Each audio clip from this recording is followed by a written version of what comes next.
Hey guys, it's Timmy, and this is Pro Wrestling Unlimited as we are here on the 14th of October 2019 to talk about everything that went down tonight on Monday Night Raw and on the second night of the WWE Draft. I thought tonight's show was just a show. Nothing special. Nothing, what's the word I'm looking for? Out of the ordinary. Nothing like, oh man, that was a shock. I mean, there was one or two draft moves that shocked me. Maybe just one.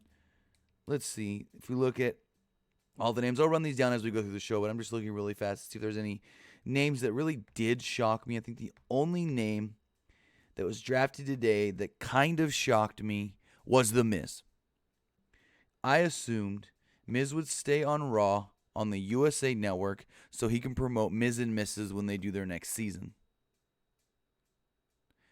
And with him going to SmackDown, he can't, I can't say he can't, but there's a good chance that he wouldn't be on Fox telling their fans, go watch Miz and Mrs. every Tuesday on the USA Network. Leave Fox, don't watch Fox. So we'll see how that goes, but let's see who's with us in the live chat before we get running down the show. We've got Stoner Phoenix, Gregory, Jason Gaines, Woken King Slender, Jamal Lee, Joe Decker, Omar, Vasquez.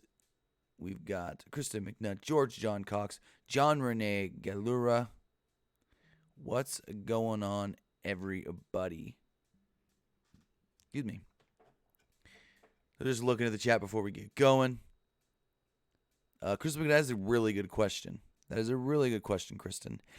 And I don't know. It's WWE. They can do whatever they want. She basically said, how come there are people undrafted on Friday drafted tonight? It's basically what she's asking. It's like they were in the quote-unquote SmackDown pool, but then because they were undrafted, got added to the Raw pool. That's not what they said was supposed to happen. Nicholas Altamore, I did get your text message, and I can't go off of that because you've also added names that were not eligible for the draft. You've added just all the roster names. And what we look at as far as the free agents now are people that were not drafted, eligible to be drafted, that were actually in the pools. So you've got names like, let's see, Ember Moon, not in any of the pools. Jeff Hardy, Jimmy and Jey Uso, not in any of the pools. So I can't really, like you got your list here, but it's like a lot of these names weren't even, quote unquote, in the draft this year. So you can't say, here's your list of free agents, unfortunately. Finn was not in the draft. Finn is a NXT superstar, Joe Decker.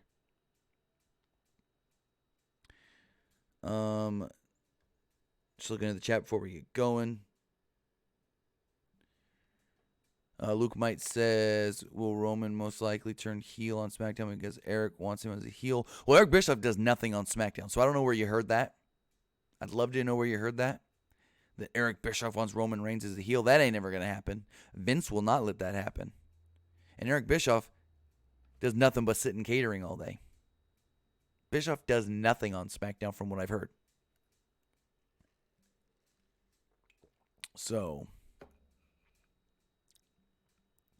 let's run down Raw. So the show kicked off with a previously on video of the Firefly Funhouse, which recapped the storyline between Seth Rollins and Seth Rollins and Bray Wyatt. Jerry Lawler joked that he got drafted to the NFL but couldn't agree to a contract because he wanted Sundays off. We then got a Raw Women's Champion, Becky Lynch, taking on the former SmackDown Women's Champion, Charlotte Flair. And this was supposed to be Becky versus Sasha. And we learned last week that Sasha's injured. Sasha's got some sort of a back or tailbone injury. We don't know 100% which it is yet. And I guess that they thought maybe it wasn't as bad as one would expect. And so they advertised till 1 p.m. Pacific today, Sasha in the match. And then around 1, they switched it up and put Charlotte in the match because they realized Sasha could not get cleared. Sasha was there backstage. I don't know if she stayed for the show or anything, but I know she did at one point arrive at the building. She was in character driving a blue Dodge Charger. But Becky versus Charlotte yet again. Before the match, Lynch cut a promo saying she was excited to beat up Sasha Banks again. But Sasha just can't go because she's still reeling from the beating Becky gave her last time. Lynch would insist to face someone who she can't seem to get rid of. Planned on ripping her arm off. And now would come Charlotte. Charlotte says she didn't want to fight Becky tonight, and she actually wants to be friends. Becky would kind of just stand there for a second before Charlotte would clobber her and say, "Nah, it's hard to be your friend." They brawled as the crowd chanted for Lynch. Referees ran down to separate them. About 10 minutes into the show, we go to a break. So after the break, Charlotte's music was playing for some reason as each woman waited for the match to start. Charlotte was in full control in a fair fight here. She tossed Lynch into the post. Then they went to break again, 4.5 minutes. What? Most of this match felt like it was during a break. After another break, Charlotte was still in control. Lynch came back with a clothesline, heel kick, running forearm, more kicks, and a front drop kick for a 2. Charlotte blocked into a drop kick and countered into a Boston Crab, but Lynch got out of it. Then followed up the baseball slide and a forearm. Charlotte ducked another forearm attempt and hit a natural selection for a near fall. Charlotte blocked a disarmer, tossed Lynch into the turnbuckle, and nailed a big boot for a near fall. Lynch used a schoolboy for a 2, then hit a reverse DDT and a diving leg drop for a near fall. Charlotte followed that up with a spear for a 2. Charlotte was in disbelief that Becky had kicked out of the spear, and as she was not paying attention, Becky caught her in a crucifix and pinned her, giving Raw the first draft pick of the night. Charlie Caruso would then interview one of the projected top picks in tonight's draft. That's Universal Champion Seth Rollins. She wondered what he thought about possibly getting drafted to the same show as Bray Wyatt in SmackDown.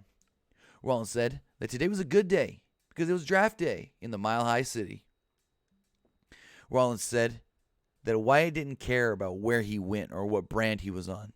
He spoke about what happened in Hell in a Cell, and the crowd actually booed in the background. He thought he ended it, but it's not true. He said he doesn't even know if Wyatt is a human being. Rollins realized that he's going about things all wrong, and tonight he's going to have to go himself some fiend hunting, and he will do so by the end of the show. They then aired pre-taped videos with a CNBC's Jim Cramer talking about potential draft picks, including Ricochet, who's already been picked. Vic Joseph called him a Jim Cramer. John called him John Kramer. Guy's name a little wrong. Jason Gaines, most likely not. No reason for it. They also showed the USA and Fox War Rooms. Stephanie would come out to make the first round picks, where Stephanie says that Raw is picking Universal Champion Seth Rollins. SmackDown is picking WWE Champion Brock Lesnar. The Queen, Charlotte Flair, is being picked by Raw. She said SmackDown is going to keep that positivity because they are drafting the New Day. And then Stephanie announces the final pick in the first round is Andrade and his manager, Zelina Vega. Again, Raw gets more picks here because they're 3 hours and SmackDown's only 2. So Renee Young, Booker T, Beth Phoenix, and Samoa Joe were at a table talking about all the picks. Joe has a pink cast on his right wrist. Booker put over the New Day to SmackDown, whereas Phoenix put over USA and Raw, picking both Lynch and Charlotte. We then got Andrade coming out. Zelina Vega cut a promo about being drafted and accidentally referred to the 4 horsewomen as the horse faces. She looked at Andrade and goes, "Ooh, sorry, my bad." She said everyone on Raw would have the privilege of suffering a loss to Andrade. During the match, Andrade versus Ali, Dio Madden had to explain to Lawler why Raw got 3 picks to SmackDown's 2. For the second time in the match, Vega hopped on the apron to block Ali from an attempted dive. Ali stopped the first time, but the second time, Ali jumped over her with a flip dive. Cool looking spot. With the referee distracted, Vega used a head scissor takedown on Ali. Andrade then gave him the hammerlock DDT and pinned him 1-2-3 in the middle of the ring. Stephanie would come out to make the second round picks, and she does state that Raw is picking the women's tag team champions, Asuka and Kairi Sane. Now, they did let us know on commentary that Asuka and Kairi Sane are Raw superstars, but the women's tag team titles will be defended on both brands. So Asuka and Kairi Sane will be on both brands, yet when they lose the belts, they are then exclusive to Raw. SmackDown's first pick in round 2, Daniel Bryan. Stephanie literally says SmackDown will remain eco-friendly with the pick of Daniel Bryan. Rusev is going to Raw. SmackDown takes the SmackDown Women's Champion, Bayley. Surprised that they took Bayley this late. And then Raw, no surprise here, is also picking Aleister Black. The USA War Room was very disappointed to lose Daniel Bryan, they stated. The announcer said that the women's tag belts, will be defended on both shows. We then learned, we already knew that tomorrow night on FS1, after Game 3 of the ALCS, Renee Young and Booker T will give us a preview of their new show, WWE Backstage. Then got a pre-tape video with Colin, Jost, and Michael Che. They did a weekend update. Jost reminded us that he used to think WWE was all fake till he ran into Braun Strowman. Jost noted that he just got out of a wheelchair because Braun beat him up that bad. Che let us know that Jost was lying, and he's been talking crap all this time since WrestleMania about the WWE. Kind of corny.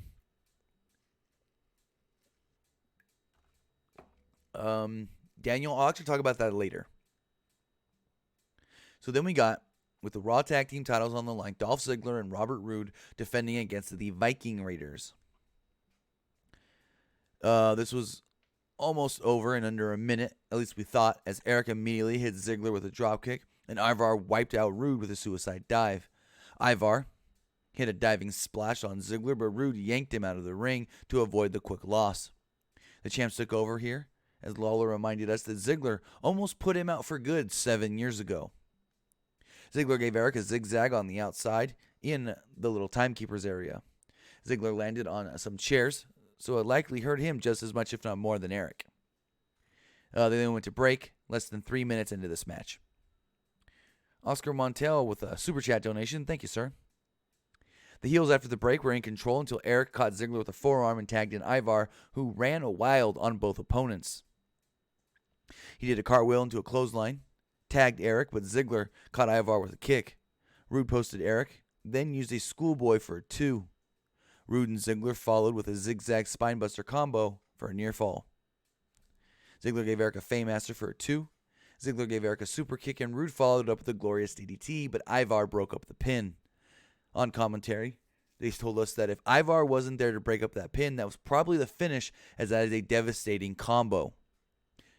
The crowd started chanting, "Let's go Vikings," even though this is the home of the Broncos. Ivar tagged in and knocked down both guys. Did a handspring elbow to both guys. Viking Raiders then gave Ziggler the Viking experience and pinned him to become the new tag team champions. Now, at this point, I was wrong in thinking that maybe they took the titles off of Roode and Ziggler so they could split them up, but we'll see.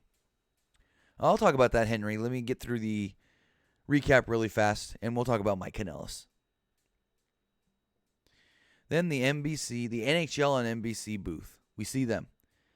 Catherine Tampin, Jeremy Roenick, and Keith Jones piped in about the draft. And oh boy, Roenick compared Rollins to Connor McDavid, which is fine, because the actual best wrestler in the company would be compared to Sidney Crosby, your top guy, and the NHL's top guy. They didn't do it right. Tampin was a fan of the New Day and said they could be a team's top line. As usual, Jones had nothing interesting to say. Viking Raiders then cut an interesting promo backstage where they stated that they're the only undefeated tag team in WWE history that are also IWGP, Ring of Honor, and NXT tag team champions. Stephanie would then come out for the third round picks. Raw picked Cedric Alexander. SmackDown picks the Intercontinental Champion Shinsuke Nakamura along with his manager Sami Zayn. Here's where things got a little interesting. Raw picked Humberto Carrillo. SmackDown got Ali. And Raw got Eric Rowan. My first thought was, Humberto's not supposed to be drafted tonight. And then when you really think about it, you're like, Humberto got drafted before Cesaro. Cesaro never even got drafted. Tozawa got drafted, and Cesaro didn't. So that leads me to believe that there's a very, very good chance Cesaro shows up on NXT. A very good chance of that. When Stephanie was announcing the picks, she actually referred to Ali as a harbinger of light. Harbinger of light. I hope I said that right. Aleister Black would then come out. He was challenged. Well, not really challenged, but he took on Eric Young.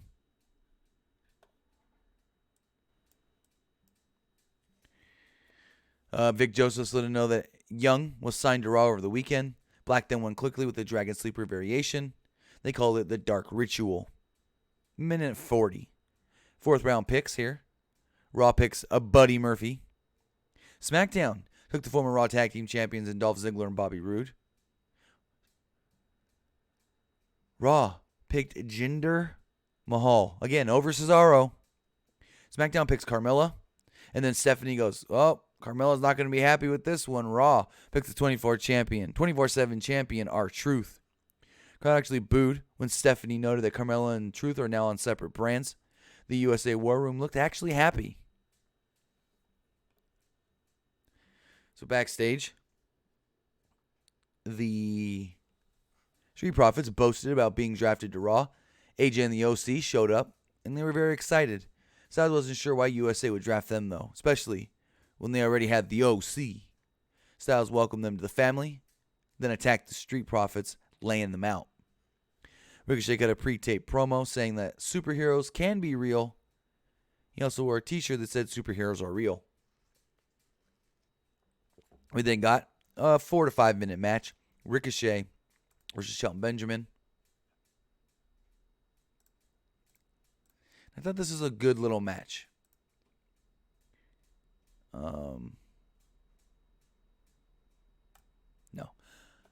So Madden asked Lawler which comic book character Ricochet reminds him of, and Lawler said Spider-Man. Benjamin tried a suplex off the top, but Ricochet landed on his feet and caught him with a code breaker for the win. Not really much to talk about. I thought it was a fun little match, but it was it. They compared Ricochet to Spider-Man about 5 times during this match. They then aired a video package for Tyson Fury.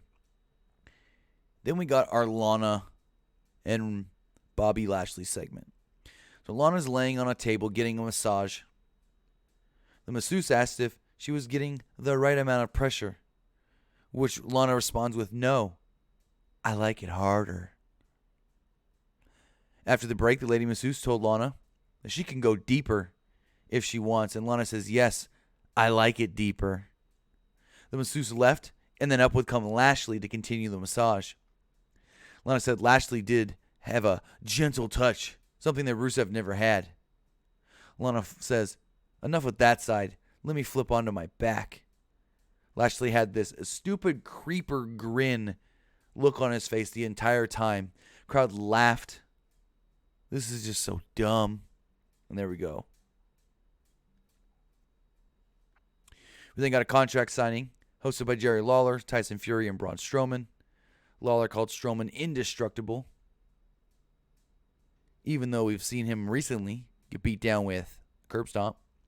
Lawler introduced Fury as the undefeated heavyweight champion boxer and lifelong WWE fan.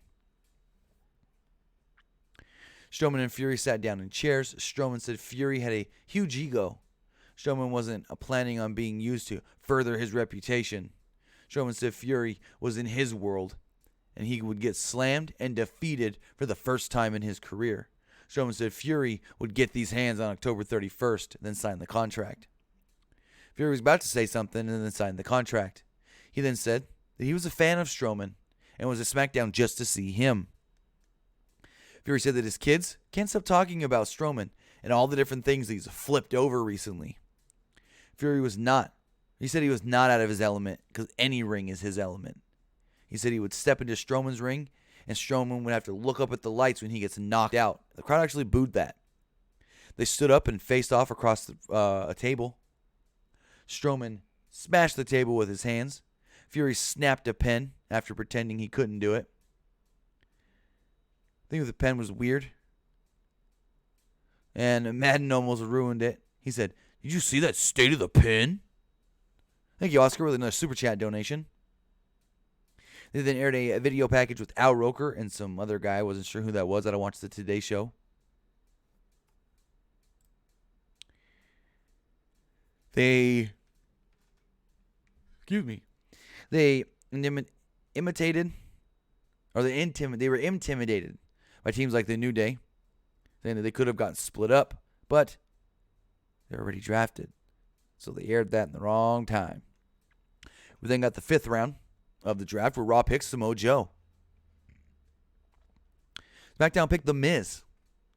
Raw picked Akira Tozawa ahead of Cesaro. SmackDown picked, or actually Stephanie says SmackDown is gonna, or SmackDown, what did she say? She said something like the fans of SmackDown will all hail with their next pick of King Corbin. And then Raw picked Shelton Benjamin. Again, ahead of Cesaro, who didn't get picked. Fox Robot and his human friends were happy about the Miz pick, according to commentary. I expected Corbin to get drafted earlier, though, especially at being King of the Ring and whatnot. So then we got a great 9-minute match between Buddy Murphy and Cedric Alexander. After they went back and forth for a moment, Alexander offered a handshake, but Murphy blew him off. He then launched him into the turnbuckle. Joseph reminded us that Murphy once beat Daniel Bryan. Murphy pushed Alexander off the top to the outside and went for a break. About 2 minutes into this match, they went to the break. After the break, Murphy caught Alexander with a V-trigger knee and followed it up with a big flip dive. He then hit him with a diving double knee strike for a 2. Alexander came back with a spinning back elbow, suicide dive, and a springboard flatliner for a near fall. Murphy followed with a super kick and a powerbomb for a 2. Then he hit the Murphy's Law out of nowhere and pinned Cedric Alexander. Now I know a lot of people are like, "What? They've been pushing Cedric. Why would they just beat him like this?" I don't know. They've been beating him for a couple of weeks, and I do know that Paul Heyman really likes Buddy Murphy. So I need to pull up a tweet. So the Street Profits were looking for the OC backstage. They said they wanted to challenge them to a 6-man tag team match, but, well, first they said they wanted to find them, and Angelo Dawkins was like, wait. We can't just go in there 2-on-3. We got to find ourselves a partner. So then they challenged for a 6-man tag team match. And WWE sends out this tweet. Let me pull the tweet up.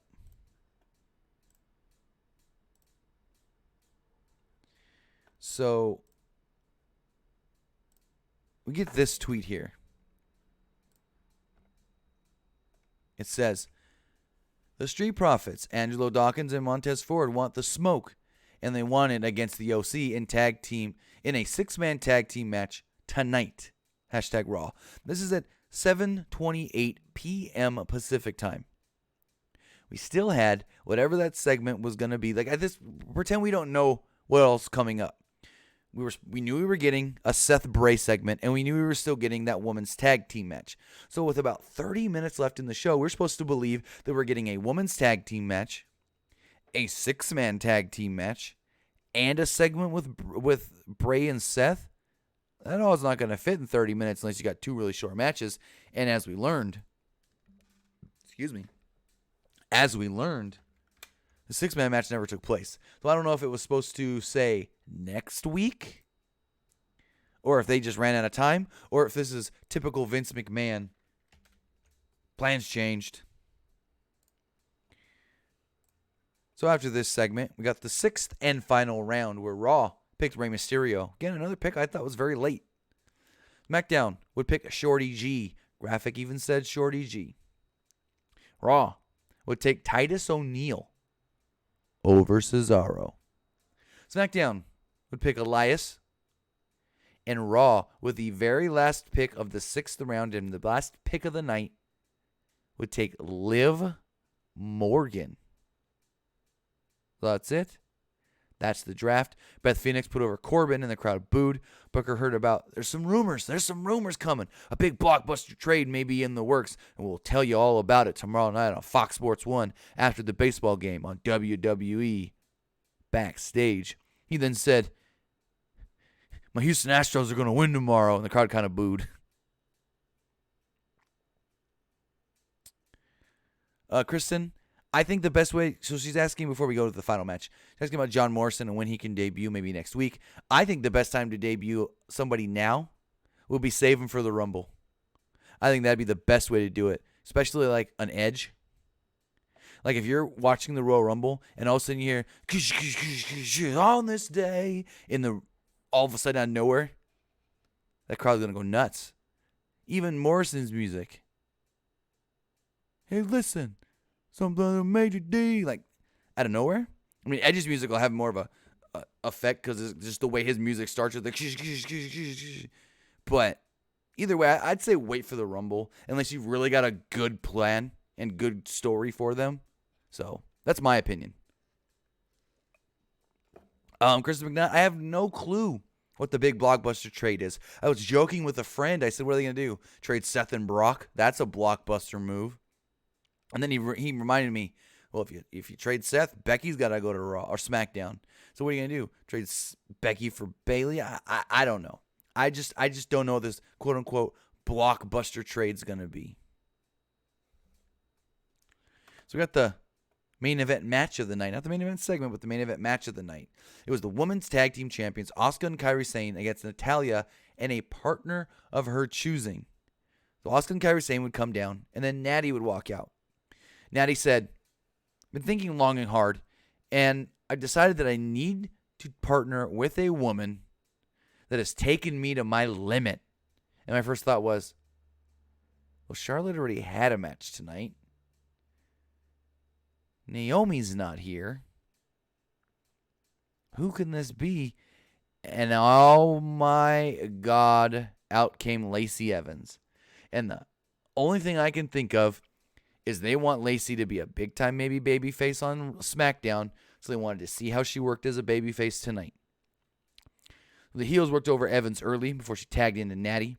Natty gave Asuka a German suplex and went for the sharpshooter. Asuka countered that into a leg lock. Natalya fought out and applied the sharpshooter anyways, but Sane eventually broke it up.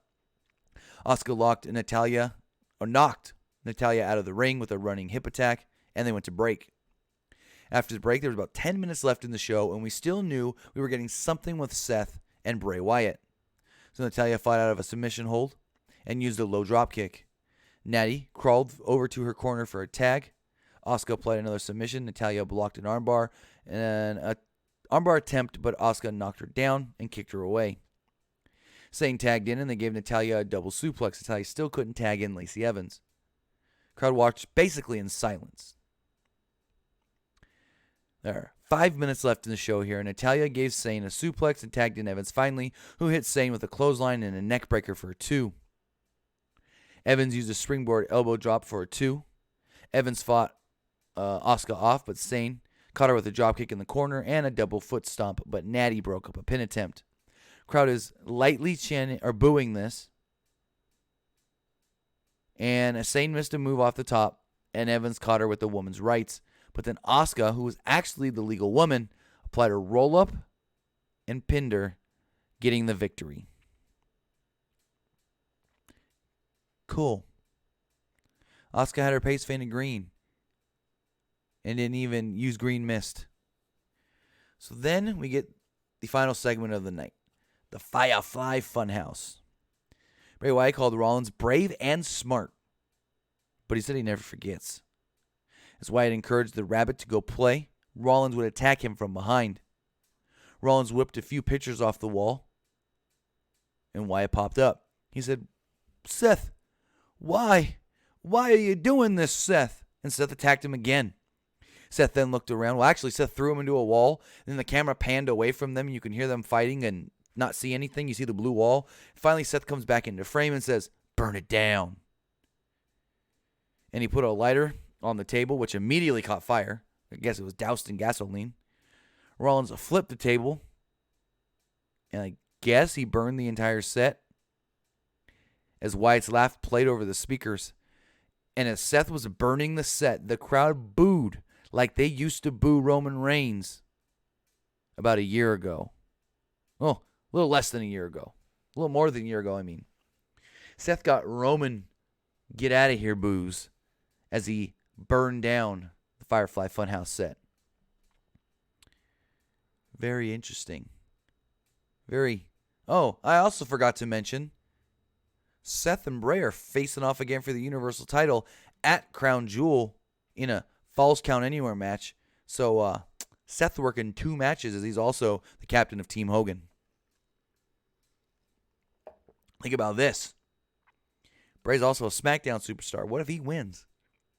Will he take the Universal title over there to SmackDown? Does Cain Velasquez beat Brock Lesnar and join Rey Mysterio on Raw with the WWE Championship? Who knows? Who knows? Got some text messages here. Person here states, any news on why nobody from the draft went to NXT since all brands were included in the draft? All brands were not technically included in the draft.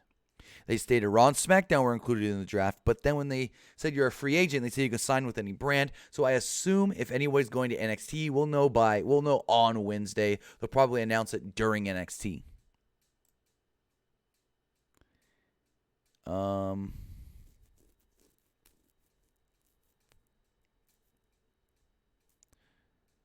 Again, 267. You said you took out the people that were not included in the draft. And Matt Hardy was not included in the draft. The Clones were not included in the draft. There was somebody else. Sheamus was not included in the draft. And the Ascension were not included in the draft. This person asks about Morrison. You think he can be the... Ooh, I didn't think about this. Person says, do you think John Morrison should be the Street Profits mystery opponent or mystery partner? Not a bad idea. Not a bad idea. Last text message here says, why didn't Harper get drafted? What Rowan did? Because they were actually listed separate. They were not listed as Harper and Rowan or Rowan and Harper. They were listed separately as Eric Rowan, Luke Harper. So that's what happened there. Chris Burnett says, Tim, are you going to review on Halloween for Crown Jewel? Good chance. Because if Crown Jewel takes place early in the morning, like the last Saudi Arabia shows, then I should be able to go live as soon as it ends, maybe. Whether we go live that night or we go live the next morning and do that review instead of the wrestling wrap-up, we're going to play it by ear, though. It all depends on what time Crown Jewel ends. We're going to play it by ear, though. George Johnson says Shorty Gable on SmackDown. I noted that. Antonio Banks says, why was Gable drafted today? Who the hell knows? Down South says Ricochet is going to be the partner. Maybe. Jason Dalton says, has Rusev signed a new contract with WWE? Not sure.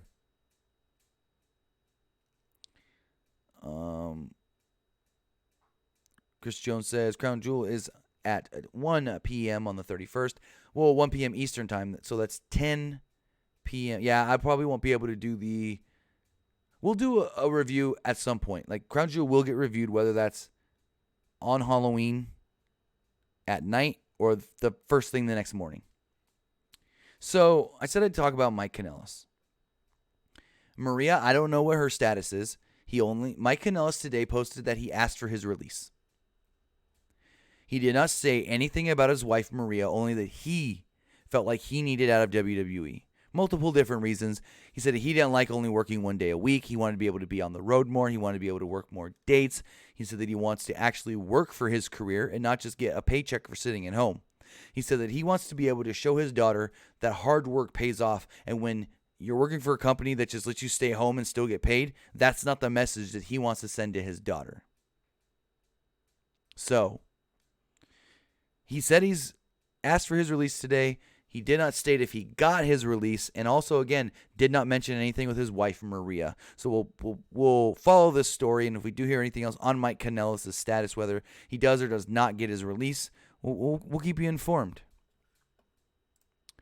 But with that, I want to say thank you guys for joining me here live talking about tonight's Monday Night Raw. I want to thank everybody who watches later right here on YouTube or listens on podcast services all around the world like iTunes, Google Play Music, Spotify, Stitcher, iHeartRadio, SoundCloud, and so many more. We will be live tomorrow with the PWUnlimited podcast. Not 100% sure if Nick is going to join me on the show. Nick did just move, and he has not had his internet set up yet at his new place. So we're playing that by ear, but I will be live tomorrow right here at about 7 p.m. Pacific time. So again, have a great night, guys, and we'll see you tomorrow.